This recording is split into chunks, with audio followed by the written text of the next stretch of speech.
Last episode में हम लोगों ने देखा था कि रियो डंजन में आकर सभी लोगों को बचाने लगता है, पर आखिरकार वो यहाँ पर पहुंचा कैसे, इसके लिए हमें अब पास्ट का सीन दिखाया जाता है, जहाँ पर हम देखते हैं कि जैसे ही नटालिया को पता चलता है कि एबल और उसके साथ ही खतरे में है, इसलिए अब वो रियो को ढूंढने के लिए चली जाती है। वो उसे ढूंढने के लिए उसके रूम में आती है, पर वहाँ पर होता नहीं है। नील्स और यूतो उसे बताते हैं कि रियो लाइब्रेरी के अंदर गया है। ये सुनकर नटालिया अब जल्दी से रियो को ढूंढने के लिए चली जाती है। इसके बाद रियो उससे रास्ते में मिल भी जाता है, तो रियो भी अब उसे पूछने लगता है कि आखिर हुआ क्या है। तो नटालिया बताती है कि एबल और उसकी पार्टी डंजन के अंदर गए थे, पर वो अचानक से गायब हो गए। इससे पहले कि रियो और कुछ सुनता, तभी वो अपने आइस से एक कार्ड तैयार कर देता है और कहता है कि तुम मुझे सारी बातें रास्ते में बता देना। जिसके बाद वो लोग डंजन की तरफ चले जाते हैं। नटालिया भी अब रियो को सारी बातें बता देती है जो कुछ भी हुई हैं। सारी बातें सुनने के बाद रियो से पूछने लगता है कि वैसे तुम मेरे पास क्यों आई, जिस पर वो कहती है कि एबल ने कहा था कि अगर मुझे मदद की जरूरत पड़े और कोई भी ना हो तो मैं तुम्हारे पास आ जाऊं। एबल ने कहा था कि तुम मेरी मदद जरूर करोगे, तो रियो कहता है कि ठीक है, तो फिर अब मैं डंजन के अंदर जा रहा हूँ। अगले सीन में रियो अब डंजन की तरफ जाने लगता है, पर गार्ड सब वहाँ पर उसे रोकने लगते हैं और कहते हैं कि डंजन के अंदर कोई भी नहीं जा सकता है। पर रियो उन लोगों की बात नहीं सुनता है। वो बीच में ही एक आइस की वॉल बना देता है और अब वो उन गार्ड्स को चकमा देकर अंदर चला जाता है। अंदर आने के बाद रियो याद करता है कि सभी पार्टी मेंबर्स के जो सिग्नल्स है वो 40 लेयर से आ रहे थे, पर अब वहाँ पर जाने में काफी टाइम लगेगा। इसलिए रियो अब वहाँ पर पानी को काफी तेज कर देता है और वहाँ की जमीन को ही काट कर एकदम नीचे चला जाता है। और इसी तरीके से रियो एकदम से 40 लेयर पर आ चुका है और अब वो उस डीमन प्रिंस से लड़ने के लिए तैयार है। रियो अब अपनी तलवार पकड़कर डीमन प्रिंस से लड़ने के लिए तैयार है। ये देखकर डीमन प्रिंस भी हमला करने के लिए आ जाता है, पर हम देखते हैं कि रियो तो उससे भी ज्यादा तेज होता है। रियो अब उसके अटैक को डॉज करके एकदम से डीमन प्रिंस के सर को ही काट देता है, जो देखकर सभी काफी हैरान हो जाते हैं और सोचने लगते हैं कि रियो ने ये कैसे कर दिया। तभी हम देखते हैं कि डीमन प्रिंस तो वापस अपना सर उठाकर वापस से ही जोड़ लेता है, जो देखकर रियो कहता है कि ओह, लगता है कि तुम्हारा सर काटने से भी तुम बच जाओगे।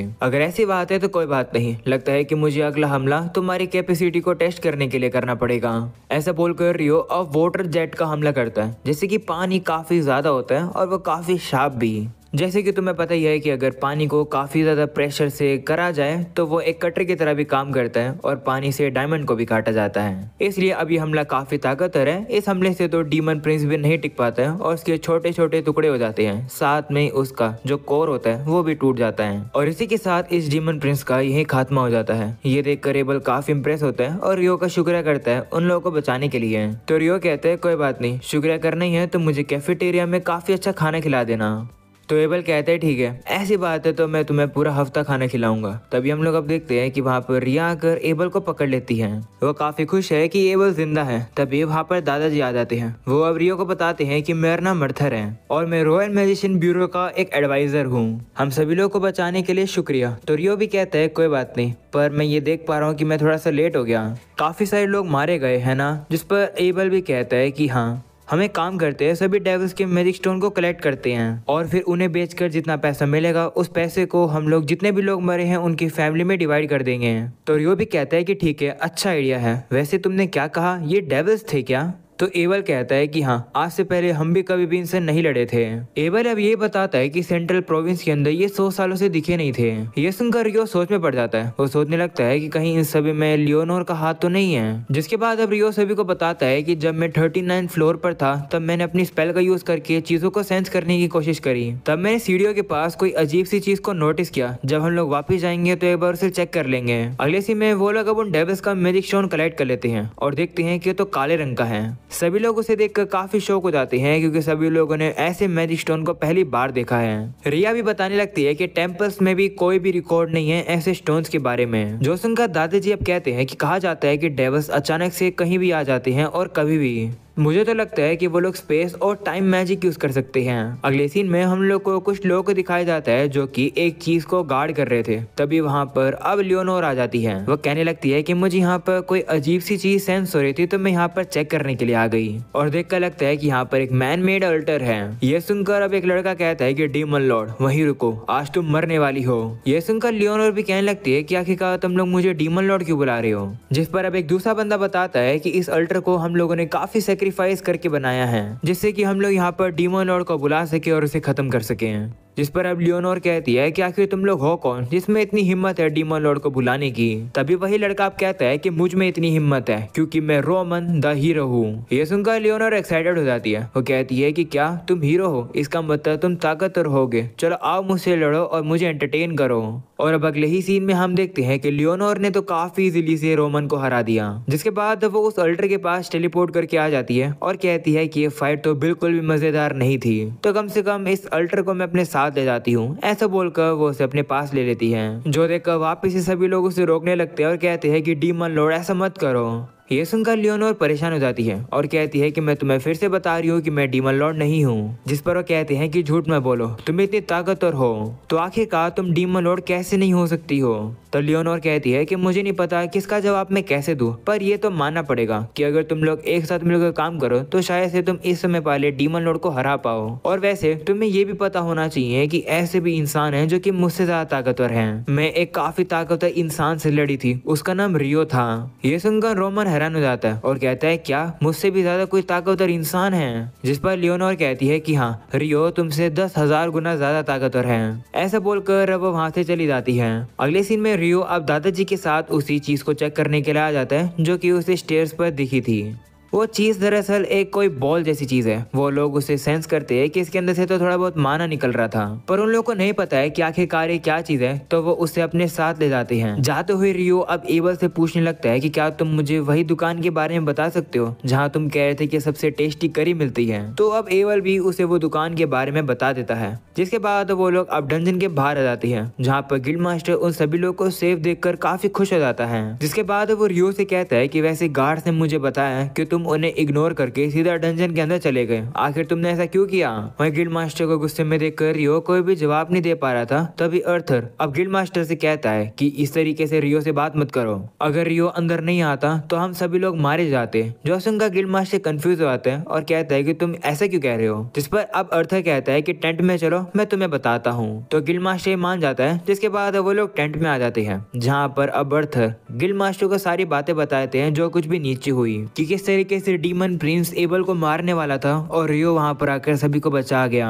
अर्थर पूछने लगता है कि आखिर तुम्हें रियो के बारे में कितना पता है। जिस पर अब गिल्ड मास्टर कहता है कि उसके बारे में तो मुझे भी नहीं पता, मुझे बस इतना पता है कि वो एबल का दोस्त है। जो सुनकर अर्थर कहता है कि काफी कमाल की बात है कि एबल ने एक ऐसा दोस्त बनाया जो कि डीमन प्रिंस को एक ही हमले में मार सकता है। यह सुनकर गिल्ड मास्टर भी हैरान हो जाता है और कहता है क्या रियो ने ऐसा किया। तो अर्थर कहता है कि हाँ, रियो ने उन लोगों को कुछ सेकंड्स में ही मार दिया। हमारे लिए बेहतर यही रहेगा कि रियो हमारी कंट्री का एक काफी अच्छा मैजिशियन रहे, लेकिन अगर उन पागल से एरिस्टोक्रेट को रियो के बारे में पता चला तो वो रियो के रास्ते में आ सकते हैं, जो कि थोड़ी बुरी बात हो जाएगी। तो बेहतर ये रहेगा कि रियो ने आज जो कुछ भी किया उसके बारे में हम किसी को ना बताएं। तो गिल्ड मास्टर कहता है ठीक है, मैं ऐसे ही करूंगा, मैं रियो के बारे में कोई भी रिकॉर्ड्स नहीं लिखूंगा। हमारे लिए बेहतर ये रहेगा कि रियो हमारा दुश्मन ना बने। अगले सीन में हमें अब अगले दिन का सीन दिखाया जाता है, जहाँ पर रियो अपने दोस्तों के साथ अब कहीं जा रहा था, पर उसके दोस्त तो पीछे ही रह जाते हैं क्योंकि रियो के दौड़ने की स्पीड कुछ ज्यादा तेज है। जिसके बाद अब वो शहर में आ जाता है और अब उसे कुछ खाने की स्मेल आती है और अब वो उस स्मेल का पीछा करता है और अब वो एक दुकान पर आ जाता है जहाँ पर करी बिक रही थी। तभी वो देखता है कि वहाँ तो सैरा भी बैठी हुई है। सैरा उसे देखकर कहती है कि तुम यहाँ कैसे है। तो रियो कहता है कि बस मुझे खाने की स्मेल आ गई। तो सैरा कहती है कि अच्छा हुआ कि तुम यहाँ पर आ गए, यहाँ पर बैठो, यहाँ पर काफी अच्छी करी मिलती है। तो रियो भी मान जाता है और वो अपने लिए करी मंगवाता है, वो भी मीडियम स्पाइसी।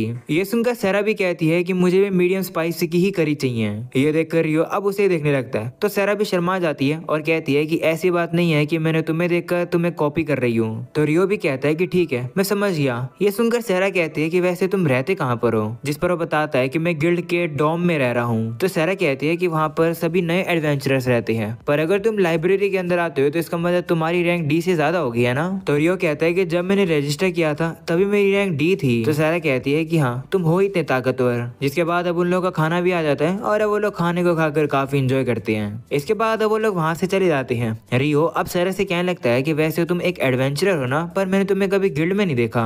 तो वह कहती है कि ऐसा इसलिए क्योंकि मैं इतने समय से रॉयल कैपिटल के बाहर काम कर रही थी और क्योंकि मेरा लॉन्ग टर्म कॉन्ट्रैक्ट है तो मैं गिल्ड में नहीं आती हूँ। वैसे मैं इस कंट्री के नाइट्स की सोर्समैनशिप इंस्ट्रक्टर हूँ, जितना तुम्हें लगता होगा मैं उससे ज्यादा ताकतवर ज्यादातर हूँ। ऐसा बोलकर अब वो एकदम से रियो के करीब आ जाती है, जिसे देखकर रियो भी शर्मा जाता है। तभी सारा कहती है कि अगर तुम फ्री हो तो क्या तुम इसके बाद मेरे साथ बैटल करना चाहोगे। तो रियो भी मान जाता है और अब अगले सीन में वो लोग अब स्वॉर्ड फाइटिंग करने के लिए आ जाते हैं। रियो काफी कंफ्यूज होता है। वो सारा से कहता है कि तुम्हें कैसे पता कि मैं स्वॉर्ड के साथ लड़ता हूँ। जिस पर वो कहती है कि तुम्हारे पोस्चर को देखकर मैं बता सकती हूँ, और वैसे मैं भी तुम्हारी तरह ब्लेड और मैजिक यूज करती हूँ। क्या तुम रेडी हो मुझसे लड़ने के लिए। तो रियो भी कहते हैं हाँ। ये सुनकर अब सारा एकदम से रियो के ऊपर काफी तेजी से हमला करने के लिए आ जाती है, पर हम देखते हैं कि रियो तो उससे भी तेज होता है। वो उसके अटैक से बचकर अब काउंटर अटैक कर देता है, पर अब सारा और भी तेज होती है। वो रियो के हमले को ही रोक लेती है। ये सब कुछ अब देखने के बाद वहाँ पर जितने भी नाइट्स होते हैं वो काफी हैरान हो जाते हैं कि आखिर रियो ये कैसे कर पा रहा है। सारा खुद अब रियो की तारीफ करने लगती है। वो कहती है कि तुम तो काफी अच्छे हो। जिस पर रियो कहता है कि नहीं ऐसी बात नहीं है, तुम भी मुझसे काफी तेज हो। जिस पर सारा कहती है कि लेकिन तुम मेरे अटैक को डॉज कर पाए, आज तक कोई भी ऐसा नाइट नहीं कर पाया है। अगर ऐसी बात है तो मैं अब थोड़ा सा सीरियस होकर तुमसे लड़ने वाली हूँ। ऐसा बोलकर अब वो सही में काफी ज्यादा सीरियस होकर रियो से लड़ने लगती है, और अब रियो को थोड़ी बहुत दिक्कत हो रही होती है उसे लड़ने के लिए, क्योंकि सारा की स्पीड काफी तेज हो चुकी है। इसी के साथ अब रियो ज्यादा देर तक हैंडल नहीं कर पाता है। उसकी स्वॉर्ड अब टूट जाती है, इसलिए वो अब सरेंडर कर देता है। और अब जैसे ये फाइट खत्म हो जाती है, सारा अब काफी इंप्रेस हो जाती है रियो से और उसे गले लगा लेती है और कहती है कि तुम तो काफी कमाल के थे। जिसके बाद वो थोड़ा सा दूर हो जाती है क्योंकि रियो अनकंफर्टेबल हो रहा था। वो उससे कहती है कि तुम काफी अच्छे से लड़ रहे थे, मैं विंड मैजिक यूज कर रही थी पर तुम फिर भी सहन कर रहे थे। तुम काफी कमाल के हो। मैं डिटेल में जानना चाहती हूँ कि आखिरकार तुमने क्या क्या किया है इतना ताकतवर बनने के लिए। तो रियो कहता है कि ये सब कुछ तो मेरे टीचर ने मुझे सिखाया था, उन्होंने ही मुझे ये रॉब भी दिया है। ये सुनकर सारा हैरान हो जाती है। वो कहती है क्या फेरी किंग ने तुम्हें लड़ना सिखाया है। तो रियो कहता है कि जब हम लोग सबसे पहली बार मिले थे तब भी तुमने यही कहा था फेरी किंग के बारे में, तुम उन्हें जानती हो। जिस पर सारा कहती है कि हाँ, जो एल्फ होते हैं वो भी आधे फेरीज ही होते हैं। तो मेरे गट्स मुझे बता रहे थे कि कहीं ना कहीं तुम्हारा उनसे लेना देना हो सकता है, और क्योंकि उन्होंने तुम्हें ये रॉब दिया है, ये देखकर मैं बता सकती हूँ कि फेरी किंग तुम्हें काफी पसंद करते होंगे। उन्होंने तुम्हें लड़ना भी सिखाया, ये तो और भी कमाल की बात है। उनके बारे में तो बस हम कहानियों में सुनते हैं। सारा अब और कुछ बताने वाली होती है, पर तभी वहाँ पर सारा की मेड आ जाती है, जो कि कहती है कि आपको जाना पड़ेगा, आपकी ड्यूटी है। तो सारा भी कहती है कि ठीक है। सारा जाने से पहले अब अपनी मेड से कहती है कि वैसे ये रियो है, रियो मेरे लिए काफी इंपॉर्टेंट है, उसे घर दिखा देना प्लीज। ये सुनकर तो वो मेड भी हैरान हो जाती है। वो कहती है कि ठीक है। वहीं अब सारा काफी एक्साइटेड होती है। वो रियो से कहती है कि आज मुझे काफी मजा आया, हम लोग अगली बार जरूर मिलेंगे। वो अब काफी खुश होकर वहाँ से चली जाती है। जिसके बाद वो मेड भी अब रियो को अब वहाँ से लेकर जाने लगती है घर की तरफ। वो मेड याद कर रही होती है कि सारा ने कहा था कि रियो काफी ज्यादा इंपॉर्टेंट है सारा के लिए। वो लोग अब जा रहे होते हैं, पर बीच में अब रियो को गिल्ड मास्टर दिख जाता है। वो अब रियो से कहता है कि वैसे मुझे तुमसे बात करनी है तो आओ कैरेज में चढ़ जाओ। तो रियो को भी अब उसकी बात माननी पड़ती है और अब वो भी कैरेज में आ जाता है। गिल्ड मास्टर ये फील कर पा रहा होता है कि रियो काफी नर्वस है। वो उसे कहता है कि नर्वस मत हो, अर्थर ने मुझे सब कुछ बताया कि तुमने क्या क्या किया, उसके लिए मैं तुम्हारे शुक्रगुजार हूँ। पर फिर भी तुमने गार्ड्स के ऑर्डर माने नहीं, तुम सीधा ही अंदर चले गए, इसलिए तुम्हें पनिशमेंट तो मिलेगी। और पनिशमेंट के तौर पर मेरे पास तुम्हारे लिए एक जॉब है। मैंने नोटिस किया है कि जब से तुमने गिल्ड में रजिस्टर किया तब से तुमने डंजन के अलावा कोई भी जॉब पूरी नहीं करी है, यानी कि ली भी नहीं। तो मैं तुम्हें एक जॉब देने वाला हूँ जिससे तुम्हारा ही फायदा होगा और मेरा भी फायदा होगा। इस जॉब में तुम्हें एक राउंड ट्रिप करनी है। तुम एक जगह पर कुछ मर्चेंट्स को देखने जाओगे और फिर वापस आ जाओगे, और उस जगह का नाम है विटनेश। ऑलराइट, अभी से के साथ ये एपिसोड यहीं खत्म हो जाता है। उम्मीद है कि तुम लोग को ये एपिसोड पसंद होगा। पसंद हो तो लाइक कर देना, चैनल पर नए हो तो सब्सक्राइब भी कर देना। मिलते हैं नेक्स्ट वीडियो के अंदर, तब तक के लिए बाय बाय।